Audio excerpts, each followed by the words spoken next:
Michael woke up to find his own driveway blocked by a 6-foot fence built overnight by his entitled neighbor, Karen.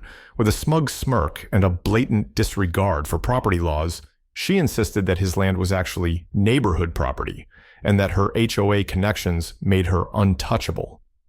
But when the sheriff arrived with backup and chainsaws in hand, Karen's confidence crumbled faster than her illegal fence. And trust me, the way justice was served in the end, you won't believe how satisfying it was. Michael had dealt with his fair share of difficult neighbors before, loud ones, nosy ones, the type that pretended to be friendly but secretly reported you to the HOA over the color of your mailbox. But Karen, oh, she was on a whole different level. She was the final boss of suburban entitlement. Platinum blonde bob cut so stiff it looked like it could deflect bullets, designer yoga pants that had never seen an actual yoga class, and a facial expression permanently set to, "Why is the world so incompetent?" At first, life in his new house was perfect. The driveway was long and wide, leading straight to his garage, and most of the neighbors seemed normal enough. Michael had worked his ass off to afford this place, and for the first 2 weeks, he finally felt like he was living the dream. And then, like a storm rolling in from nowhere, Karen happened. Michael had just pulled into his driveway after work, shutting off his truck, when he noticed movement from the corner of his eye. A woman was power walking straight toward him, arms crossed, lips pursed so tight they might have been superglued together. She didn't slow down. She didn't hesitate. She stomped directly onto his property like she had personally purchased it. "Excuse me," she snapped, her voice dripping with the kind of forced politeness that only comes from someone who thinks they're your superior. Michael barely had time to process the interaction before she jabbed a manicured finger at his truck. "You can't park here." For a second, Michael thought she might be joking. Then he realized she absolutely wasn't. He glanced at his driveway, then back at her, then back at his driveway. What? "This is neighborhood property," she continued, as if speaking to a toddler. "I've lived here for 10 years, and nobody's ever parked here before." Michael let out a slow breath, forcing down the urge to laugh in her face. "I own this house," he said, carefully enunciating each word, just in case she was experiencing some sort of temporary hearing loss due to an overload of arrogance. "This is my driveway, so yeah, I think I'll keep parking here." Karen's nostrils flared like a bull preparing to charge. She placed a hand on her hip, her nails tapping against her phone like she was considering calling the cops. "Well," she huffed, "I don't think that's fair. It makes the neighborhood look bad." Michael blinked. "My driveway makes the neighborhood look bad?" "Yes," she shot back, as if this was the most obvious thing in the world. "Nobody needs a driveway that long anyway. It's disruptive. I have a right to peaceful enjoyment of my property, and your ugly truck is ruining that." Michael ran a hand down his face. Was this woman actually serious? "I don't know what to tell you," he finally said, "but I'm not moving my driveway, because again, it's mine." Karen let out a sharp huff, like this was the most inconvenient thing that had ever happened to her privileged existence. "I'll be speaking to the HOA about this," she declared, flipping her hair over her shoulder, "and my lawyer. We'll see what they have to say." With that, she spun on her heel and stormed off, stomping across her perfectly trimmed lawn like a woman on a mission. Michael watched her go, rubbing his temples. Jesus Christ. What was it with entitled people and property disputes? For a brief, foolish moment, he thought that was the end of it. And then, the next morning, he stepped outside with his coffee, only to nearly spit it out when he saw what was waiting for him. A massive, 6-foot-tall wooden fence right across his driveway, completely blocking his garage. Michael just stood there, staring in absolute disbelief. Up on her porch, Karen sipped her morning coffee and smiled. Michael stood motionless in his driveway, his coffee going cold in his grip, as his brain struggled to comprehend the absolute insanity standing before him. A fence. A full 6-foot-tall wooden fence, stretching from one end of his driveway to the other, completely sealing off his garage like a medieval fortress gate. His truck was trapped inside. This wasn't just some petty prank or minor inconvenience.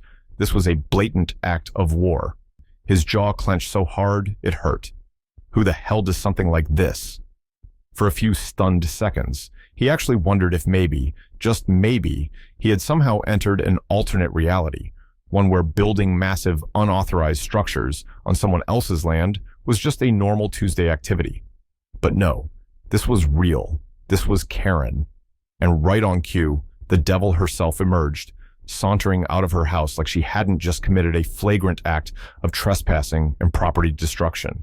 She was in full suburban warrior mode, perfectly styled platinum bob, expensive leggings that had probably never seen a gym, and a garden hose in one hand, watering her already pristine front lawn like some kind of smug Disney villain. Michael's entire soul burned with rage, but Karen? Oh, she was thriving. The second she spotted him, her lips curled into a smug, self-satisfied smirk, the kind that could make even a Buddhist monk throw hands. "Oh," she called out sweetly, fake sympathy dripping from her voice like poison. "Looks like you won't be parking there anymore. Should have listened when I told you." Michael saw red. "Are you out of your damn mind?" he barked, his voice reverberating through the neighborhood. "You built a fence across my driveway." Karen shrugged, her expression the absolute pinnacle of entitlement. "It's on neighborhood property," she said smoothly, as if she had personally conducted a land survey and stamped the results herself. Michael actually felt his brain short-circuit for a second. Neighborhood property? Neighborhood property? What the actual hell? His driveway, the one connected to his house, leading directly to his garage, built on the land that he owned, was now, according to this unhinged suburban overlord, somehow hers to control.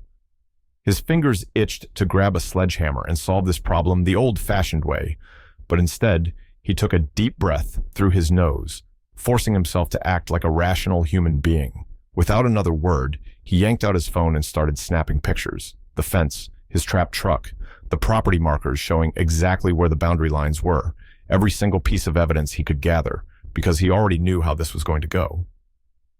Karen, of course, found this hilarious. She laughed, actually laughed, like this was some kind of game. "Go ahead," she taunted, her voice light and carefree. "Call the cops. My brother's on the HOA board." She flashed a saccharine smile. "Good luck with that." Michael's fingers tightened around his phone, his pulse pounding in his ears. He met her gaze, holding it steady, his mind already spinning with the next move. Karen thought she had won. She thought she was untouchable. Oh, she had no idea what was coming. Michael didn't waste any time.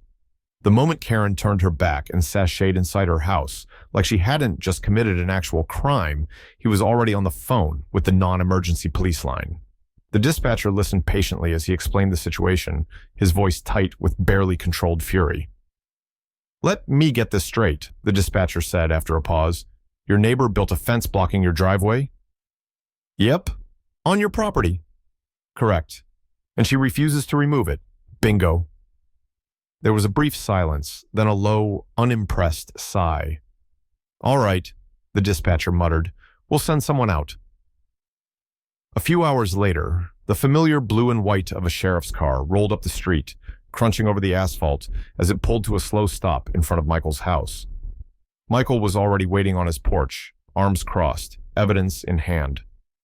The door opened, and out stepped the cavalry, a tall, broad-shouldered sheriff with the kind of face that looked like it had seen one too many dumbass disputes in this town. Michael approached immediately, wasting no time. "Hey, thanks for coming. He gestured at the absolute monstrosity of a fence still blocking his driveway. "Is what I woke up to this morning."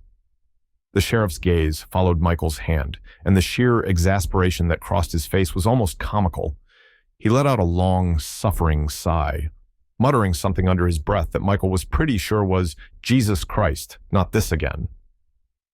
Michael handed over everything, his deed, the clearly marked property lines, the before and after photos of the driveway, even a screenshot of the conversation where Karen practically admitted to doing it on purpose. The sheriff flipped through the paperwork, nodding slowly, his mustache twitching slightly like he was fighting the urge to curse out loud. Finally, he turned toward the source of the chaos itself, Karen's pristine, flower-lined, suburban fortress of entitlement. "All right," the sheriff muttered, tucking his notepad into his belt. "Let's talk to her." Karen versus. The law Michael didn't even have to knock. Karen was already outside, standing on her porch like she had sensed the disturbance in the force. The moment she saw the uniform, her expression shifted instantly. The smugness vanished, replaced by an expertly crafted mask of concerned citizen innocence. "Officer," she called out sweetly, clasping her hands together like a church lady in distress. "Thank God you're here. I was just about to call you myself." Michael's eyebrow twitched. Oh, this was gonna be good. The sheriff did not look amused. "Ma'am," he said, his voice the kind of exhausted that only comes from dealing with way too much suburban bullshit. "Did you build this fence?" Karen beamed. "Of course," she chirped, like she was accepting a freaking community service award. "I was just trying to keep the neighborhood looking nice. We don't, like—" She cast a glance at Michael, her voice dipped slightly. "Outsiders changing things around here, Mo." Michael felt something tighten in his gut. Outsider. His hands curled into fists at his sides, but before he could even process the pure nerve of that statement, the sheriff's entire demeanor shifted. The casual, exasperated stance was gone. Now, his posture was rigid, his expression sharp, his eyes locked onto Karen like a wolf that just caught the scent of a particularly dumb rabbit. "Ma'am," he said, his tone suddenly clipped and professional, "this is private property. That fence is trespassing." The change in Karen was instantaneous. Her smile vanished so fast it was like someone had slapped it off her face. Her eyes went wide, her mouth opening and closing like a fish gasping for air. "Excuse me," she spluttered. "I'm a taxpayer. I have rights." "And so does he," the sheriff replied flatly, already pulling out his notepad again. Karen physically recoiled as if the small black notebook had personally offended her bloodline. "You have 24 hours to remove that fence," the sheriff continued, flipping the page over. "If it's still standing after that, you'll be facing charges for trespassing and property damage." Karen's face twisted in rage, her hands clenching into tight fists at her sides.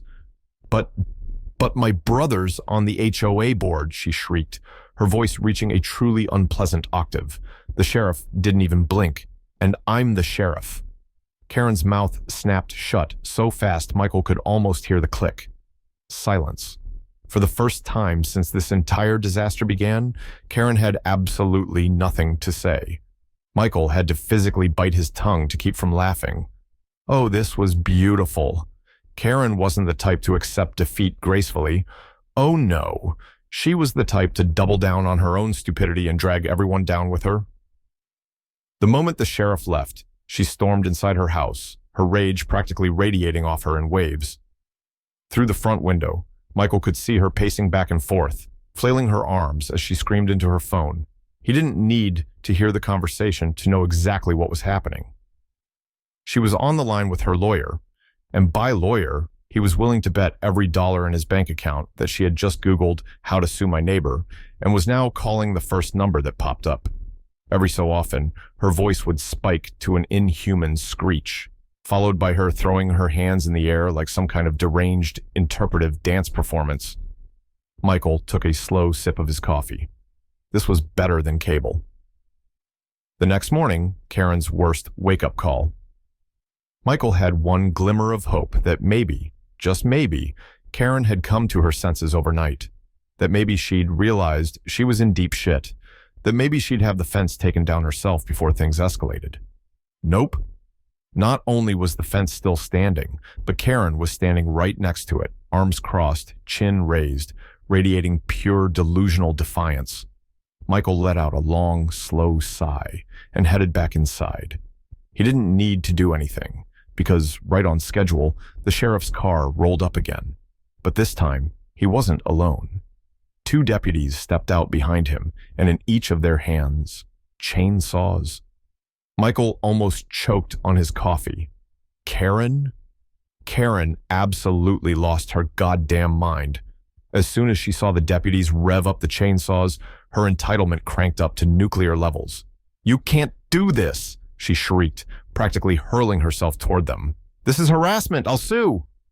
One of the deputies, who looked like he'd been doing this job for far too long, didn't even blink as he revved his chainsaw higher. The sheriff let out a long-suffering sigh, rubbing his temples like a man who had officially run out of patience. "Ma'am," he said, his voice as flat as roadkill, "you're already looking at trespassing and property damage charges." Karen froze. For the first time since this whole saga began, she didn't have an instant comeback. Because suddenly, for the first time, reality seemed to sink in. This wasn't just a petty neighborhood squabble anymore. This wasn't just her throwing a tantrum and getting away with it. This was the law stepping in. And the law didn't give a damn about her HOA connections.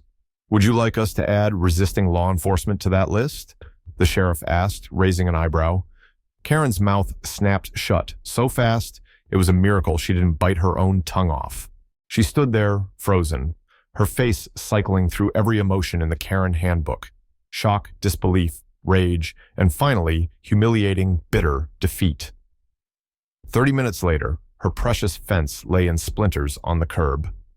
Michael stood by his newly freed driveway, watching as Karen stood red-faced and shaking, looking like she was seconds away from combusting on the spot. The sheriff wordlessly handed her a hefty fine, a number so high that Karen's eye visibly twitched. Michael smiled, taking in the beautiful sight of his driveway, now completely unobstructed and gloriously Karen-free. He leaned against his truck, crossing his arms. "Looks like you won't be building anything here anymore." Karen's death glare could have melted steel, but she said nothing. She simply turned on her heel and stormed inside, slamming the door behind her. Michael exhaled, watching as the officers packed up and drove off. Justice had been served. And damn, it felt good.